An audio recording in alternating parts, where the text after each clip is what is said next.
নমস্কার। আজকে তোমাদের সঙ্গে একটা জিনিস শেয়ার না করে থাকতে পারলাম না।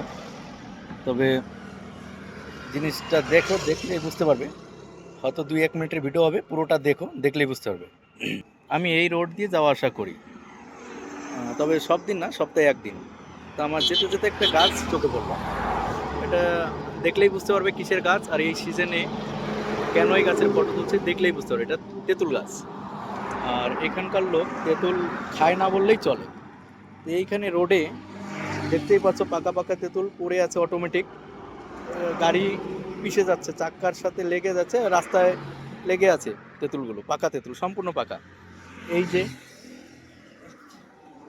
এই তেঁতুলগুলো দেখো, আমি অলরেডি একটু আগে কুড়িয়ে রেখেছি এক জায়গায়, জোগাড় করে রেখেছি। এই দেখো সম্পূর্ণ তেঁতুল। তেঁতুলগুলো কালার আমি তোমাদের একটা দেখাচ্ছি, একটা তেঁতুল ভেঙে দেখাচ্ছি। এই তেঁতুলটাই ভাঙি। এই তেঁতুলের কালার একেবারে পুরো লাল, মানে এরকম তেঁতুলের কালার আমি আগে পরে দেখিনি কোনো জায়গায়। খুবই সুন্দর এবং একটা লাল তেঁতুল, মানে এরকম তেঁতুল যে হয়, এত সুন্দর যে তেঁতুল হয় এটা। আরও এর টেস্ট যে কী হবে আমি জানি না, তবে খেয়ে দেখছি কেমন লাগে। আমার তো তেঁতুল দেখেই জিভে জল চলে আসলো। আর এই এই আবহাওয়ার মধ্যে, এই রৌদ্রের মধ্যে তেঁতুল খেতে দুর্দান্ত টেস্ট। আর এটা কেমন লাগে দেখি।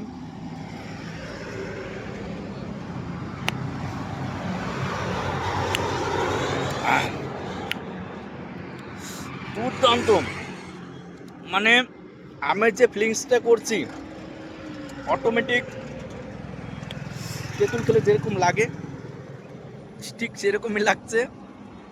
চোখ টোক সব কিছু বন্ধ হয়ে আসছে। কেউ কিছু মনে করো না, এটা আমার কোনো দোষ না, তেঁতুলের দোষ। দারুণ আছে। তেঁতুলটার কালার লাল, আর যতটা টক আমরা বাড়ির দিকে তেঁতুল খাই অতটা টক না। তবে আমি তেঁতুল তেঁতুল খাই না, তো আমার কাছে একটু বেশি মনে হচ্ছে। সুন্দর। এবার আমি জানি আমার ভিডিওটা দেখে অনেকজন হয়তো জিভে জল চলে আসলো। কার কার জিভে জল চলে আসছে আর কার খেতে ইচ্ছে করছে আমাকে অবশ্যই কমেন্টে জানাও, আমি তোমাদের জন্য পাঠিয়ে দেব।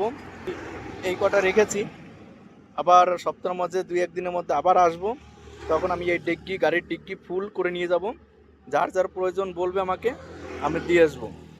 Bye bye, tata. তোমাদের অপেক্ষায় রইলাম, আশায় রইলাম যে কে কে তেঁতুল খাবে বলো।